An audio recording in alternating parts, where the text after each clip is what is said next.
ሰላም የጌታ ጸጋ ይብዛላችሁ። ኑ የእግዚአብሔርን ቃል አብረን እናንብብ። የሐዋርያት ሥራ ምዕራፍ 27። ወደ ጣሊያን በመርከብ እንሄድ ዘንድ በተቆረጠ ጊዜ ጳውሎስንና ሌሎች እስረኞች ከአውጋስጢስ ጭፍራ ለነበረ ለሊዮስ ለሚሉት መቶ አለቃ አሳልፈው ሰጧቸው። በእስያም ዳርቻ ወዳሉ ስፍራዎች ይሄድ ዘንድ ባለው በአድራሚጤስ መርከብ ገብተን ተነሳን። የመቅዶንያ ሰው የሆነ የተሰሎንቄው አራስጤርኮስም ከኛ ጋር ነበረ። በነጋውም ወደ ሲዶና ስንድሪዮስ ዩልዮስ ለጳውሎስ ቸርነት አድርጎ እርዳታቸውን ይቀበል ዘንድ ወደ እጆቹ እንዲሄድ ፈቀደለት። ከዚያም ተነስተን ነፋሱ ፊት ለፊት ነበረና በቆጵሮስ ተተግነን ሄደን በኪልቅያና በጵንፍልያም አጠገብ ያለውን ባህር ከተሻገርን በኋላ በሉቅያ ወዳለ ወደ ሙራ ደረስን። የመቶ አለቃውም በዚያ ወደ ኢጣሊያ የሚሄድ የእስክንድርያውን መርከብ አግኝቶ ወደ እርሱ አገባን። ብዙ ቀንም እያዘገምን ሄደን በጭንቅ ወደ ቃናዲዮስ እንደደረስን ነፋስ ስለከለከለን በቃርጤስ ተተግነን በሰለሞና አንጻር ሄደን በጭንቅም ጥግ ጥጉን አልፈን ለላሲያ ከተማ ወደ ቀረበች መልካም ወደሚሏት ስፍራ አመጣን። ብዙ ጊዜ ካለፈ በኋላ የጦም ወራት አሁን አልፎ ስለነበረ በመርከብ ለመሄድ አሁን የሚያስፈራ ነበርና ጳውሎስ እናንተ ሰዎች ሆይ ይህ ጉዞ በጥፋት በብዙ ጉዳት እንዲሆን አያለው። ጥፋቱ በገዛ ሕይወታችን ነው እንጂ በጭነቱና በመርከቡ ብቻ አይደለም ብሎ መከራቸው። የመቶ አለቃው ግን ጳውሎስ ከተናገረው ይልቅ የመርከብ መሪውንና የመርከቡን ባለቤት ያምን ነበር።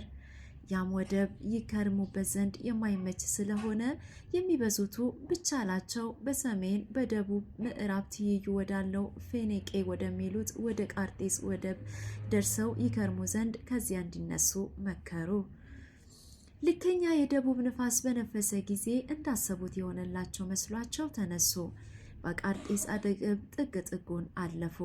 ነገር ግን እጅግ ሳይዘገይ አውራቅስ የሚሉት አውሎ ነፋስ ከዚያ ሲቃወም መሄድ ስላልቻለ ለቀነው ተነዳን። ቄዶ በሚሏትም ደሴት በተጋን ጊዜ ታንኳይቱን ለመግዛት በጭንቅ ቻለን። ወደ ላይም ከወጡት በኋላ መርከቡን በገመድ አስታጥቀው አጸኑ።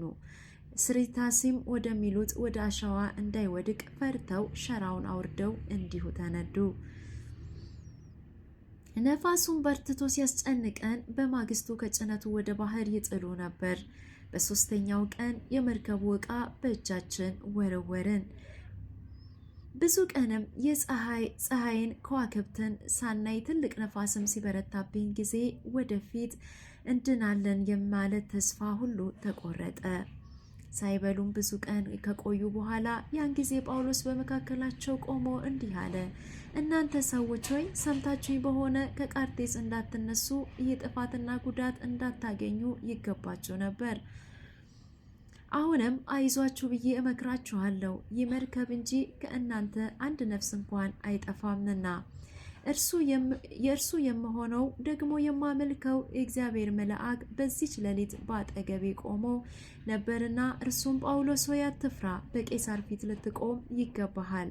እነሆም እግዚአብሔር ካንተ ጋር የሚሄዱትን ሁሉ ሰጥቶሃል አለኝ። ስለዚህ እናንተ ሰዎች ሆይ አይዟችሁ፣ እንደተናገረኝ እንዲሁ እንዲሆን እግዚአብሔርን አምናለሁና። ነገር ግን ወደ አንዲት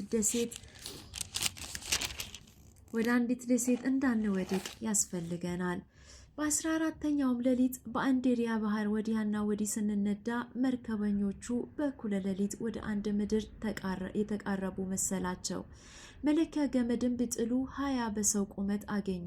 ጥቂትም ቆይተው ሁለተኛ ቢጥሉ 15 በሰው ቁመት አገኙ።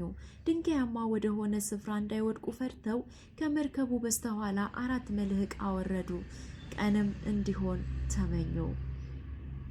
መርከበኞቹም ከመርከቡ ይሸሹ ዘንድ ፈልገው ከመርከቡ በስተፊት መልህቅ መጣል እንዳላቸው አማካኝተው ታንኳይቱን ወደ ባህር በወረዱ ጊዜ ጳውሎስ ለመቶ አለቃውና ለወታደሮቹ እነዚህ በመርከቡ ካልቆዩ እናንተ ትድኑ ዘንድ አትችሉም አላቸው።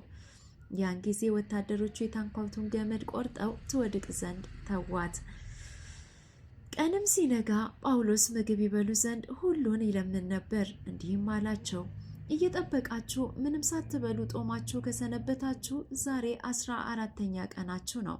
ስለዚህ ምግብ ትበሉ ዘንድ ለምናችኋለሁ።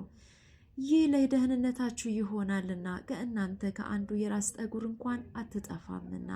ይህም ብሎ እንጀራን ይዞ በሁሉ ፊት እግዚአብሔርን አመሰገነ፣ ቆርሶም ይበላ ዘንድ ጀመረ።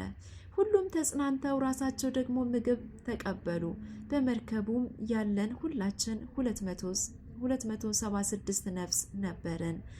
በልተውም በጠገቡ ጊዜ ስንዴው ወደ ባህር እየጣሉ መርከቡን አቀለሉት።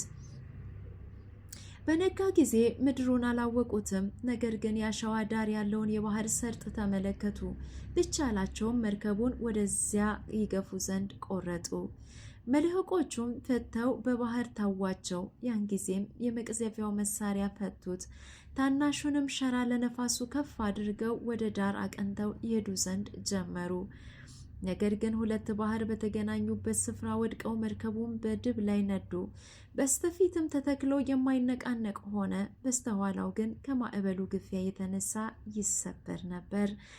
ወታደሮቹ ከእስረኞቹ ዘንድ ስንኳን ዋኝተው እንዳያመልጥ ይገድሏቸው ዘንድ ተማከሩ። የመቶ አለቃው ግን ጳውሎስን ያድነው ዘንድ አስቦ ምክራቸውን ከለከለ። ዋና የሚያውቁትም ከመርከቡ ራሳቸውን እየወረወሩ አስቀድመው ወደ ምድር ይወጡ ዘንድ፣ የቀሩት እኩሌቶቹ በሳንቃዎቹ ላይ፣ እኩሌቶቹ በመርከቡ ሲባሪ ይወጡ ዘንድ አዘዘ። እንዲህ ሁሉ ደግሞ በደህና ወደ ምድር ደረሱ። ጸጋ ይብዛላችሁ።